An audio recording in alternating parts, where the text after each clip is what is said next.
నమస్తే, welcome to hash tag you. నేను మీ రాజేష్. ఆంధ్రప్రదేశ్లో చంద్రబాబు ప్రమాణ స్వీకారం రోజు జరిగినటువంటి ఘటన నెట్టింట పెద్ద ఎత్తున వైరల్ అవుతోంది. మాజీ గవర్నర్గా ఉన్నటువంటి తమిళిసై పైన అమిత్ షా పెట్టినటువంటి చివాట్ల వీడియో విపరీతంగా షేర్ అవుతోంది. కానీ ఆ చివాట్లు ఎందుకు, ఇంటర్నల్గా ఆ కథా కమమిష్ ఏంటి అనేది నేను ఒకసారి ఇన్డెప్త్గా వారి ఇరు మధ్య జరిగినటువంటి సంభాషణ గురించి ఒక ఎక్స్క్లూజివ్ సమాచారం నేను మీకోసం తీసుకొచ్చా. ఇట్లాంటి సందర్భాల్లో వీడియో చివరిదాకా చూడండి. అసలు ఎందుకు, ఏం జరిగింది అనే కథ మీకు చెప్పే ప్రయత్నం చేస్తాం. వాస్తవానికి కూడా అక్కట ఏమిటి విధి వైపరీత్యం అంటుంటాం కదా, అట్లాగే ఇవాళ చంద్రబాబు పట్టాభిషేకానికి తమిళిసై వెళ్ళటం ఏంటి, వెళ్ళి తినిపో ఏదో ఒక మామూలుగా కూర్చోకుండా అమిత్ షా అన్నను మర్యాదపూర్వకంగా పలకరించడం ఏమిటి, అనుకుంటునిపో నమస్కారానికి తిరస్కారంగా నన్ను చివాట్లు పెట్టడం ఏమిటి. సో ఇట్లాంటివే ఇవే ప్రశ్నలు ఇవాళ తమిళిసై మదిలో ఉత్పన్నమవుతున్నటువంటి పరిస్థితి. మరోవైపు పక్కనే మాజీ ఉపరాష్ట్రపతిగా ఉన్నటువంటి వెంకయ్య నాయుడు, ఇంకా పార్టీ పెద్దలు, ఇతరులు అనేక మంది చూస్తున్నటువంటి సందర్భంగా బహిరంగ వేదిక పైన ఇవాళ అమిత్ షా అలా చేయొచ్చా అనే చర్చ ప్రధానంగా రాజకీయాల్లో పెద్ద ఎత్తున వినిపిస్తుంది. అయినా అంత తప్పు తమిళిసై ఏం చేసింది, పోనీ అపరాధం ఏదైనా ఉంటే 4 గోడల మధ్య పిలిచి చివాట్లు పెట్టొచ్చు కదా. ఇలా బహిరంగ వేదిక మీద టీవీలలో పెద్ద ఎత్తున దేశవ్యాప్తంగా ప్రత్యక్ష ప్రసారం అవుతున్నటువంటి సందర్భంగా ఆ ప్రత్యక్ష ప్రసారం జరుగుతుందని తెలిసి కూడా అమిత్ షా అంత ఆగ్రహం రావడానికి గల కారణాలు ఏంటి అనేది ఇవాళ అందరి మధ్యలో ఉన్నటువంటి ప్రశ్న. సో ఇంత ఘోరంగా తమిళిసైని అవమానించడం ఏమిటి, తెలంగాణ గవర్నర్గా ఉండగా కేసీఆర్ చేసినటువంటి అవమానంతో పోలిస్తే కూడా వాస్తవానికి ఇది చాలా పెద్దదిగానే ఆమె భావిస్తోంది. ఇప్పుడు అమిత్ షా అన్న చేసింది భరించలేనిదిగా ఉంది.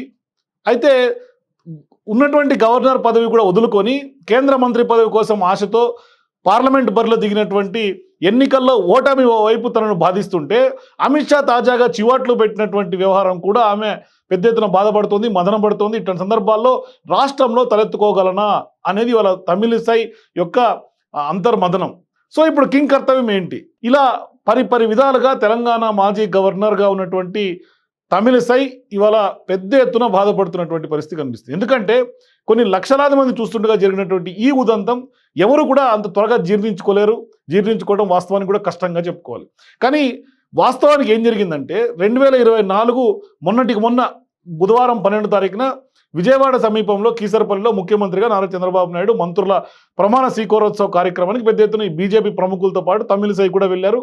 ఎన్డీఏ నేతలందరూ అక్కడికి వెళ్ళారు. వేదిక మీద ఆశీస్సులైనటువంటి అమిత్ షా పక్కన ఉన్నటువంటి వెంకయ్య నాయుడు ఆమె నమస్కారం చేయగానే అమిత్ షా వెళ్తున్నటువంటి ఆమెను పిలిచి ముఖ కవికలన్నీ మారిపోయినాయి. ఎమ్మటే అభివాదం చేసినటువంటి ఆమెను వెనక్కి పిలిచి మరీ వేలు చూపుతూ తీవ్రంగా వార్నింగ్ ఇచ్చినటువంటి పరిస్థితి చేశారు. పెద్ద ఎత్తున మందలించడం అక్కడ సీన్లో కనిపించింది. అయితే ఆమె ఏదో వివరణ ఇవ్వబోతే అదేమీ కుదరదన్నట్లుగా కనిపించింది. ఇదంతా క్షణాల్లోనే జరిగిపోయింది. ఏం మాట్లాడిందో పక్కన పెడితే వెంకయ్య నాయుడు ఇతర బీజేపీ నేతలు నోరు విప్పితేనే వాస్తవం తెలుస్తుంది. కానీ మనకు అందుతున్నటువంటి సమాచారం బట్టి, ఆ దృశ్యం చూసిన తర్వాత తమిళనాడులో జరుగుతున్నటువంటి రాజకీయ పరిణామాలను బట్టి ఖచ్చితంగా పెద్ద ఎత్తున ఒక వ్యవహారం ప్రచారంలోకి వచ్చింది. మీడియా సంస్థల విశ్లేషణలు కూడా ఓవైపు వినిపిస్తున్నటువంటి సందర్భంగా తమిళనాడులో బీజేపీలో ఉన్నటువంటి కుమ్ములాటల గురించి అమిత్ షా మందలించినట్లుగా స్పష్టంగా తెలుస్తోంది. తమిళిసైను అమిత్ షా గారు తీవ్రంగా మందలించిన దాంట్లో ఆ మందలించినటువంటి వ్యవహారం స్పష్టంగా కనిపిస్తుంది. అయితే బహిరంగంగా చేసినటువంటి ఈ హెచ్చరికకు కారణం ఏమై ఉండొచ్చు అనేది మాత్రం స్పష్టంగా ఇవాళ పెద్ద ఎత్తున ఉన్నటువంటి చర్చ. అయితే బహిరంగంగా చేసినటువంటి ఈ హెచ్చరికకు కారణం ఏమై ఉండొచ్చు, సో అవాంఛనీయ బహిరంగ వ్యాఖ్యల అని ఏకంగా తమిళనాడు బీజేపీ ఐటీ సెల్ విభాగపు ఉపాధ్యక్షుడిగా ఉన్నటువంటి కార్తీక్ గోపినాథ్ ఎక్స్లో కూడా స్పందించారు ఈ అంశాన్ని కూడా. సో ఎక్కడ జనాలు ఆ సదరు వీడియోను చూడలేదో దాన్ని కూడా ఆయన జడ్జ్ చేసినటువంటి పరిస్థితి. తాజా లోక్సభ ఎన్నికల్లో బీజేపీ నేత అన్నామలై అద్భుతాలు సృష్టించబోతున్నారు, తమిళనాడు రాజకీయ చరిత్రను తిరగరాయబోతున్నట్లుగా పెద్ద ఎత్తున ప్రచారం చేసినటువంటి సంగతి మనందరికీ తెలిసిందే. సో ఏ పార్టీతో పొత్తు లేకుండా డిఎంకే నాయకత్వంలో ఉన్నటువంటి కూటమిని మట్టి కనిపిస్తామని చెప్పారు. అది జరగకపోగా ఇప్పుడు పార్టీ ఖాతా తెరవకపోవడానికి కూడా కారణం నువ్వేనంటూ అన్నామలై తమిళిసై వర్గాలు కుమ్ములాట్లకు దిగాయి తమిళనాడులో. సో ఇక ఎన్నికల ఓటమి గురించి ఒక యూట్యూబ్ ఛానల్తో తమిళిసై తాజాగా మాట్లాడినటువంటి నేపథ్యంలో చీలికలు లేని అన్నా డిఎంకేతో సర్దుబాటు చేసుకుని ఉంటే ఖచ్చితంగా మెరుగైనటువంటి ఫలితాలు వచ్చి ఉండేవని ఆమె చేసినటువంటి వ్యాఖ్య ఇవాళ బీజేపీలో వివాదాలకు తీవ్రమైనటువంటి కారణంగా తెలుస్తోంది. పార్టీ అధ్యక్షుడు అన్నామలై దీనికి వ్యతిరేకమైనటువంటి వైఖరితో ఉన్నారు. అన్నామలై కారణంగానే అన్నా డిఎంకేతో బీజేపీ మైత్రి చెడిందని, దాంతో పార్టీ తీవ్రంగా నష్టపోయిందని పార్టీలో కొందరు మండిపడుతున్నటువంటి పరిస్థితులు ప్రస్తుతం తమిళనాడు బీజేపీలో వినిపిస్తుంది. అయితే అన్నా డిఎంకే మాజీ మంత్రి వేలుమణి మాట్లాడుతూ తమ పార్టీలో చీలికకు అన్నామలై పూర్తి కారకుడని ఆయన విమర్శించినటువంటి పరిస్థితి. అంటే రెండు పార్టీలు పొత్తు పెట్టుకొని ఉంటే తమ కూటమి 35 సీట్లు గెలిచి ఉండొచ్చు అతని అభిప్రాయంగా తెలుస్తోంది. సో ఇక తమిళిసై కొంత బలపరచడంతో రెండు వర్గాల మధ్య దూరం పెరిగింది. సో అతని అభిప్రాయాన్ని తమిళిసై బలపరచడంతో రెండు వర్గాల మధ్య దూరం కొంత పెరిగినట్టుగా కనిపిస్తోంది. ఒక్క సీటు కూడా తెచ్చుకొని పార్టీ నేత చెప్పినటువంటి మాటలకు ఎలా సమర్థించామంటూ కూడా అన్నామలై ధ్వజమెత్తారు. అయితే 12 స్థానాల్లో అన్నాడీఎంకేకు 3వ స్థానంలో నెట్టామని, అది బీజేపీ సాధించినటువంటి విజయమని అన్నామలై సమర్థించుకున్నటువంటి పరిస్థితి. మరి గతంలో తాము పార్టీ అధ్యక్షురాలుగా ఉన్నప్పుడు కూడా ఒక ప్రమాణం పెట్టుకున్నానని, సంఘ వ్యతిరేక శక్తుల్ని ప్రోత్సహించలేదని, కానీ ఇటీవల అలాంటి వారిని పార్టీలోకి తీసుకుంటున్నారని, అన్నామలై మంచి నేత అనడంలో తనకు ఎలాంటి సందేహం లేదని, మనమంతా అనేక రకాల నేతలమని, విభిన్నమైనటువంటి నిర్ణయాలు తీసుకుంటామని తమిళిసై పరోక్షంగా అన్నామలై మీద ధ్వజమెత్తారు. అయితే దీని మీద మాజీ నేత తిరుచి సూర్య శివ స్పందిస్తూ ఆమె పార్టీ నేతగా ఉండగా రాష్ట్రంలో పార్టీల్లో చేరేందుకు ఎవరు ముందుకు రాలేదని విమర్శించారు. దీంతో సామాజిక మాధ్యమాల్లో ఇద్దరు అభిమానులు దుమ్మెత్తి పోసుకుంటున్నటువంటి పరిస్థితులు ప్రస్తుతం తమిళనాడులో ఉన్నాయి. కుమ్ములాట్లు బహిరంగమై పార్టీ పరువు తీశాయి.